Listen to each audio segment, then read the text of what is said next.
Hello everyone, you are very warm welcome to our channel love story teller. और आज मैं आपके साथ फोर्स्ड अरेंज मैरिज का नेक्स्ट पार्ट लेके आई हूँ। गाइस, इससे पहले मैंने एक और पार्ट शेयर कर दिया है, पहले आप उसे सुन लें तभी आपको ये वाला पार्ट समझ में आएगा। तो चलिए इस पार्ट को हम शुरू करते हैं। जैसे कि आपने देखा था कि विंग एक मिशन में जुट गया था जहाँ पर उसकी बेटी को पड़ोस के ही लड़के का ऑफ़र आया गया था। और यहाँ पर विंग जो था वो बिल्कुल चाहता था कि ये इतना प्यारा क्यूट डिसेंट सा लड़का जो हमेशा उसके पीछे आंटी आंटी कह के घूमा करता था, उसे उसकी बेटी को हाँ कर देनी चाहिए। यहाँ पर विंग जो था वो कहीं ना कहीं दिल से चाहता था, क्योंकि वो लड़का बिल्कुल लंजा की तरह ही रिजेंबल किया करता था। और उसकी सोच, उसका करना और जिस तरह से वो बहुत क्यूटली उस लड़की को परस्यू करने की बजाय विंग से आकर हेल्प मांगता है, विंग काफ़ी खुश था। वो ये बात लंजा को भी बताता है, लेकिन लंजा पहले तो एक पॉजिटिव फादर की तरह रिएक्ट करता है, बट विंग कहता है कम ऑन लंजा, हमारे बच्चे बड़े हो गए हैं, उनकी भी एक लव लाइफ होगी, उन्हें अपनी दिल की बात सुनने का पूरा हक है।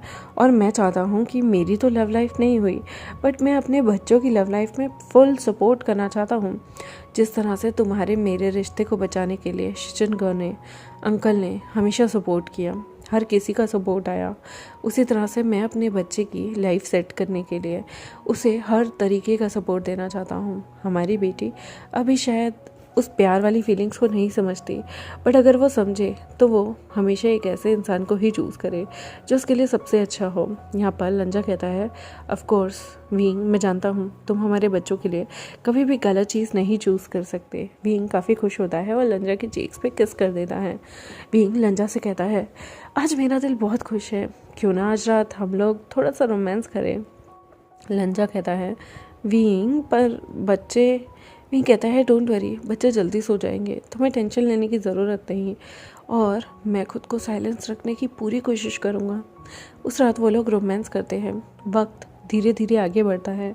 विंग और जो लंजा की बेटी थी वो काफ़ी बार उस लड़के को नोटिस करने लगती है, जो अक्सर उसको देखा करता था, लंच शेयर के टाइम उसके पास आके बैठता था। और उसका ब्रदर भी बहुत चिढ़ाता था, क्योंकि ब्रदर्स को सबसे पहले पता चल जाता है कि उनके सिस्टर पे कोई लाइन मार रहा है। पहले उसका ब्रदर यहाँ पर उस लड़के को बहुत बुली करता है, कभी जान जान के उससे अपनी मनपसंद का शेक मंगवाना, खाना मंगवाना, और बाद में वो जब देखता है कि ये उसकी सिस्टर के लिए काफ़ी सिंसियर है, तो यहाँ पर विंग का जो बेटा था वो मान ही जाता है।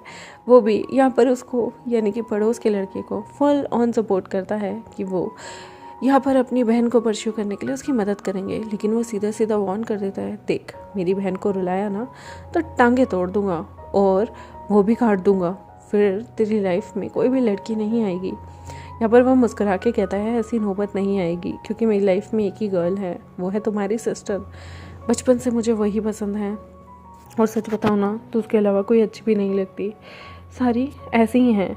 यहाँ पर विंग का बेटा कहता है तुम्हारी आंखें तो ख़राब नहीं, तुमने मेरी बहन को पसंद किया है, तुमने देखा नहीं वो कितनी टॉमबॉयश है, वो बिल्कुल मेरी मम्मा की तरह गई है, सबसे लड़ना झगड़ना, लड़कों को कितना पीटती है वो, बिल्कुल वैसे ही जैसे मेरे मम्मा मेरे फादर को बुली करती हैं। और तो और मेरी बहन बिल्कुल मम्मा जैसी है, लेकिन उसका नेचर फादर की तरह है, थोड़ा रिजर्व। मुझे ऐसा लगता है कि शायद मेरी बहन तुम्हें पसंद करती है, तभी वो तुम्हें खुद से दूर नहीं करती, वरना आज तक कितने लड़के उसके आसपास बैठे हैं, सबको भगा देती है वो। यहाँ तक कि बहुतों की धुलाई तो मैंने भी की है, लेकिन मेरे को ये नहीं पता था कि पीठ पीछे तुम भी उन्हें पीट देते हो। मेरी बहन के आगे तो तुम भीगे बिल्ली की तरह रहते हो, पीछे से अचानक से ये तुम्हारे अंदर का सुपरमैन कैसे जाग जाता है। यहाँ पर वो लड़का मुस्कुराता है और कहता है मेरे अंदर सुपरमैन नहीं जागता, जब भी कोई तुम्हारी बहन को बुली करता है मुझे गुस्सा आता है, उसके सामने मैं कभी अपना गुस्सा नहीं जाहिर करता, क्योंकि मैं चाहता हूँ वो हमेशा मुझे प्यारा क्यूट सा देखे। लेकिन पीछे से उन लड़कों की पिटाई करने में मुझे बहुत मज़ा आता है। जो भी तुम्हारी बहन की तरफ बुरी नज़र से देखेगा उसे मैं बिल्कुल नहीं छोड़ूंगा। यहाँ पर वो कहता है डूड आज से तुम मेरे जीजू बन गए, बस बहन के आगे मैं ये नहीं बोल सकता। अच्छा, मेरा जीजा बनने के बाद देखो तुम्हारा हनीमून कहीं भी हो, तुम्हें एक छोटा सा ट्रिप मुझे भी करवाना होगा। यहाँ पर वो मुस्कुराता है और कहता है तुम मेरे बैंक अकाउंट्स खाली कराने के लिए मेरे साले बनने जा रहे हो। वो कहता है नहीं, समझ सकते हो शायद, हाँ, लेकिन टू बी वेरी ऑनेस्ट मेरी बहन इजी लड़की नहीं है। यहाँ पर वो लड़का कहता है मुझे इजी लड़कियाँ कब चाहिए थी, इजी लड़की चाहिए हो तो ना जाने कितनी लड़कियां मेरे पीछे आगे पीछे घूमती फिरती हैं, बट मुझे उन लोगों से कोई फ़र्क नहीं पड़ता। तुम्हारी बहन बचपन में, एक बार मुझे अच्छे से याद है, हम लोग साइकिल चला रहे थे, वो साइकिल से नीचे गिर गई थी, पर वो रोई नहीं। बच्चे बहुत रोया करते थे, ड्रामा टेंट्रम्स थ्रो करते थे, बट वो बहुत समझदार थी। वो दोबारा से खड़ी हुई, अपने आप को साफ़ किया और मेरे साथ साइकिल चलाने लगी। कोई उसे बुली भी करता था तो वो उसे धक्का मार देती थी, बिना आसपास देखे हुए कि कोई उसकी मदद के लिए आएगा। और तुम्हारी मॉम से भी वो काफ़ी मज़े लेती थी। मुझे वो बहुत प्यारी लगती थी। हमेशा वो अपने फादर से और भी ज़्यादा रिस्पेक्ट से बात करती थी। जब एक लड़की अपने फादर के बहुत करीब होती है ना, तो दूसरे लड़की की भी वो जान बन जाती है, क्योंकि उस लड़की का मन करता है कि जितना उसके लिए सबसे बड़े हीरो उसके फादर हैं, उतना ही उसके अल्फ़ा का मन करता है कि वो भी उसके लिए एक आइडल हीरो की तरह हो। अगर वो दुनिया में सबसे ज़्यादा सिक्योर अपने फादर के साथ फील करती है, तो हम टॉप की भी ये जिम्मेदारी बनती है कि दुनिया में फादर के बाद अगर वो सबसे ज़्यादा सिक्योर किसी के साथ फील करे तो मेरे लिए करे। और यहाँ पर उसका भाई कहता है, वो मैंने तो कभी ये सोचा नहीं था। वैसे सच बताऊँ ना, तो हमारे पड़ोस में वो जो प्यारी सी क्यूट सी लड़की रहती है ना, मुझे वो बहुत पसंद है। लेकिन तुम्हें पता है वो बहुत नाजुक सी है, मेरी बहन जैसी डायन नहीं है, इसलिए उस बेचारी को परस्यू मैं नहीं कर पाता। अगर मैंने मदर फादर को कहा ना कि मुझे कोई पसंद है, तो मैं तो डेफिनेटली कहता हूँ मॉम की चप्पल सीधा मेरे सर पे आके लगेगी, क्योंकि वो मेरी बहन का प्यार एक्सेप्ट कर सकते हैं, बट मेरे साथ थोड़ी स्ट्रिक्ट है। यहाँ पर मुस्कुरा के वो लड़का कहता है, तुम्हारे साथ स्ट्रिक्ट नहीं है, वो चाहती है कि तुम पहले अपना करियर बना लो। जिस दिन तुम अपने पैरों पे खड़े हो गए, उस दिन तुम किसी को भी अपने लिए चूज़ कर सकते हो और वो लड़की तुम्हारे लिए सेफ़ रहेगी। I mean, तुम उसे हमेशा सेफ़ रखोगे। अगर तुम्हारा ही करियर नहीं बना होगा डूड, तो तुम्हारी मॉम कभी भी नहीं चाहेंगी कि किसी और का करियर तुम बर्बाद कर दो। यहाँ पर वो कहता है, ये तो बात है, मॉम हमेशा से कहती हैं कि हम दोनों भाई बहनों को अपने पैरों पे खड़ा होना होगा, अपने लिए किसी के सामने हाथ नहीं फैलाने, इवन मॉम डैड के सामने भी नहीं। तुम्हें पता है, इसलिए तो जब मैं घर आता हूँ ना, उससे पहले स्कूल के बाद मैं फ्री के ट्यूशन्स लोगों को देता हूँ, गरीब बच्चों को भी पढ़ाता हूँ, और कभी कभी वीकेंड्स पे मैं मैकडॉनल्ड्स में भी काम करने चला जाता हूँ। तुम्हें पता नहीं है, मेरे मॉम डैड को बहुत पसंद है और मैं उनसे पॉकेट मनी भी कभी कभी नहीं मांगता। उन्हें बहुत प्राउड फील होता है। हालांकि मैं उनके एक्सपेंसिव, मतलब जितने भी मेरे एक्सपेंस हैं उन्हें पूरे नहीं कर पाता, लेकिन उन्हें अच्छा लगता है जब मैं सेल्फ डिपेंडेंट होता हूँ। और मेरी सिस्टर भी, तुम्हें पता है, गरीब बच्चों को पियानो क्लासेस सिखाती है वो संडे को, और तो और बाकी दिन भी वो मॉल में काम करती है। जबकि मेरी मॉम एक जानी मानी टीचर हैं, मेरे फादर का अपना बिजनेस है, लेकिन मेरी सिस्टर पहले सेल्फ इंडिपेंडेंट होना चाहती है ताकि कोई ये ना कहे कि हमें सब कुछ खैरात में मिल गया है। यहाँ पर ये चीज़ सुन के वो जो लड़का था वो कहता है, डेफिनेटली मुझे पता है, तभी तो मुझे तुम दोनों भाई बहन बहुत अच्छे लगते हो। बचपन से मैं तुम्हारे सबसे करीब हूँ, क्योंकि तुम कभी किसी को गरीब बड़ा छोटा होने का एहसास नहीं कराते। तुम्हारी अपब्रिंगिंग तुम्हारी मॉम ने बहुत अच्छी की है।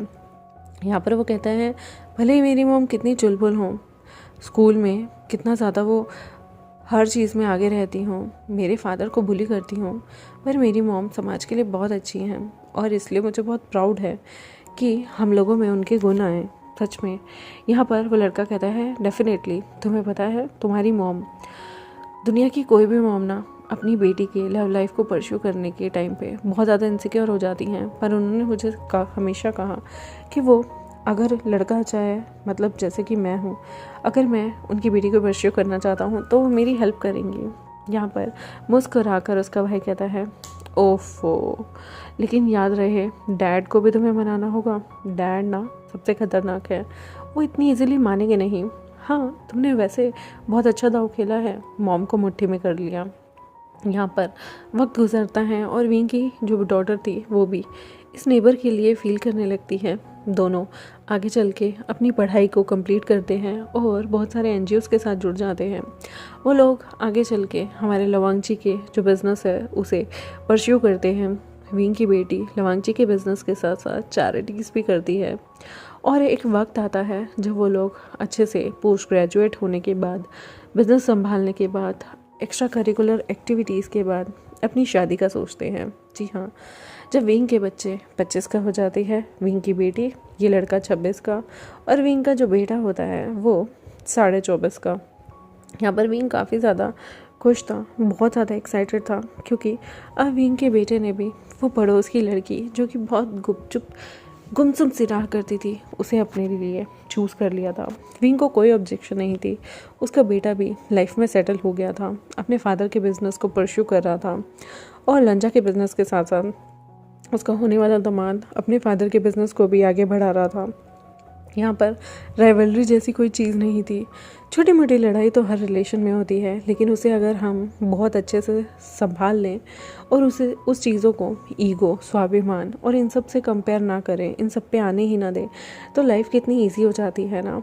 हमें जब भी हम किसी से प्यार करते हैं, चाहे वो हमारा रिलेटिव हो या अदर पर्सन हो, उनके साथ घुल मिल के रहना चाहिए। विंग अपने बच्चों को यही सीख देता है कि लाइफ में कितनी प्रॉब्लम हो जाए, अपने बड़ों से हमेशा शेयर करो। बड़े कभी भी गलत जवाब नहीं देंगे, कभी भी गलत राय नहीं देंगे, क्योंकि उन्हें ज़िंदगी का एक अनुभव होता है। और विंग अपने बच्चों को कहता है, लाइफ में कोई भी प्रॉब्लम आ जाए, हम तुम्हारे साथ हैं, लेकिन कभी भी ये मत सोचना कि माँ बाप साथ हैं तो सामने वाले की डिसरिस्पेक्ट करो। बेटा, अपने पति के जो फैमिली हैं उन्हें भी अपने माँ बाप की तरह ट्रीट करना। उनसे गलती हो जाए तो माफ़ कर देना, और तुमसे गलती हो जाए तो माफ़ी मांगने से कभी भी पीछे मत हटना। खुद को सुपीरियर कभी मत दिखाना। रिलेशन में झुकना भी पड़ता है और रिलेशन में निभाना भी पड़ता है। और बेटा, मैं उम्मीद करूँगा तुम हमेशा बहुत अच्छे डिसीज़न लो, इतने डिसीज़न लो कि तुम्हारी लाइफ हमेशा खुशहाली से भरी रहे, तुम्हारे ज़िंदगी में सिर्फ खुशहाली हो, बुरा हो, अच्छा वक्त हो, लेकिन एक दूसरे का हमेशा हाथ थाम के रहना। विंग अपनी डॉटर को ये सारी चीज़ें बताता है, और डॉटर कहती है, मम्मा डोंट वरी, जिस तरह से आपने और फादर ने एक दूसरे का हमेशा साथ दिया, एक दूसरे की मुसीबत टाइम में एक दूसरे की ढाल बन के खड़े रहे, हम भी वैसे ही रहेंगे। यहाँ पर विंग अपनी बेटी की शादी की ज़ोरों शोरों से तैयारी करता है, और वो वक्त भी आता है जिस दिन वो अपनी बेटी की शादी की तैयारी में बहुत मगन होता है। उसकी बेटी की बहुत प्यारी ड्रेस में एंट्री होती है। विंग और लवांगजी का हाथ पकड़ के ही वो एंट्री लेती है, और वो लोग उसे उसके पति तक छोड़ देते हैं। विंग की आंखें तो जैसे आंसू से रुक ही नहीं रही थी, जबकि विंग सबसे ज़्यादा बोल्ड, सबसे ज़्यादा प्रैक्टिकल इंसान होता है। विंग कभी भी किसी के सामने कमज़ोर नहीं पड़ता, और रोना धोना तो वो बिल्कुल नहीं करता था। सबसे हैपनिंग और कूलेस्ट मॉम बना हुआ था विंग यहाँ की, लेकिन वो अपनी बेटी की शादी के टाइम अपने आंसुओं को छुपा नहीं पाता। इवन लंजा भी इमोशनल हो जाता है, क्योंकि बेटियाँ अपने पेरेंट्स की जान होती हैं, और अब उन्हें अपनी बेटी भले ही पड़ोस के घर में देनी पड़ रही हो, लेकिन अब 24/7 तो नज़रों के सामने नहीं रहेगी ना। तो यहाँ लंजा भी इमोशनल फील करता है। विंग रोते रोते लंजा की तरफ देखता है और कहता है, तुम क्यों रो रहे हो? मैं तो मदर हूँ ना, मैंने तो उसे जन्म दिया है। लंजा कहता है, तुमने जन्म दिया है तो क्या हुआ, मैं भी तो फादर हूँ, मैंने भी तो उसे पाला पोसा बड़ा किया है। और सच में माँ बाप का दिल कितना बड़ा होता है ना, स्पेशली उनका जिनके घर में बेटियाँ हैं, वो दूसरे को अपनी बेटी आसानी से दे देते हैं। वरना अगर इतना बड़ा दिल लड़के वालों को रखना पड़े तो मुझे नहीं लगता कि किसी लड़के वालों का इतना बड़ा दिल हो पाएगा। विंग कहता है, ऑफ कोर्स मैंने एक बेटी तो अपनी दे दी है, अगर कोई मुझसे मेरा बेटा घर जमाई के लिए मांगेगा तो बिल्कुल नहीं दूंगा। लंजा मुस्कुराता है, विंग के फोरहेड पे किस करता है और कहता है, पागल। और विंग कहता है, मैं क्यों पागल, तुम पागल हूँ। यहाँ पर शिचन जंगछा अपने अपने स्पाउस के साथ आते हैं, अपने अपने बच्चों के साथ, जो कि काफ़ी बड़े हो गए थे। यहाँ पर वो लोग भी आपस में जब मिलते हैं तो यहाँ पर जो हमारे शिचन गर्ल के बच्चे थे वो जंगछा के बच्चों पे लाइन मारते हैं, और जंगछा के बच्चे शिचन के बच्चों को पूरा भाव देते हैं। जंगछा कहता है, यू परवर्ट, तुम लोगों को मैं घर चल के बताऊँगा। और यहाँ पर वो कॉन्ग्रेचुलेशंस कहता है वेवुशन की शादी की, बेटी की शादी की। और यहाँ पर वेवुशन बहुत खुश था, और वो कहता है, चल से पता ही नहीं चला कब मैं लड़ा करता था कि मुझे शादी नहीं करनी, और आज मेरी बेटी की शादी हो गई। जंगछा, हम बुज़ुर्ग हो गए। जंगछा कहता है, मैं तो बुज़ुर्ग नहीं हुआ, मैं तो इस दुनिया का, इस सदी का सबसे कूलेस्ट अंकल हूँ। बुज़ुर्ग तुम हुए होगे वेवुशन, मैं तो नहीं हुआ।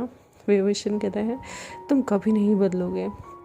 और गाइस यहाँ पर इस छोटी सी कहानी का दी एंड होता है। आई होप आपको ये कहानी अच्छी लगी होगी। फोर्स्ड अरेंज मैरिज, रिस्पॉन्स काफ़ी अच्छा आया है इस स्टोरी पे। आई होप आपको ये स्टोरी लाइन अच्छी लगी होगी। जल्दी मैं आपके साथ एक नई स्टोरी लाइन शेयर करूँगी जिसका एक अलग कॉन्सेप्ट होगा, एक डिफरेंट कॉन्सेप्ट होगा, और देखते हैं उस स्टोरी में क्या होगा। टीज़र मैं आज आपके साथ शेयर कर दूँगी। अगर आपको स्टोरी लाइन इंटरेस्टिंग लगे तो मुझे ज़रूर बताना। और चलिए मिलते हैं आपसे नेक्स्ट स्टोरी के साथ नेक्स्ट एपिसोड में। तब तक मेरे चैनल को सब्सक्राइब, वीडियोस को लाइक, बेल आइकन को प्रेस करना बिल्कुल मत भूलिएगा। Bye bye.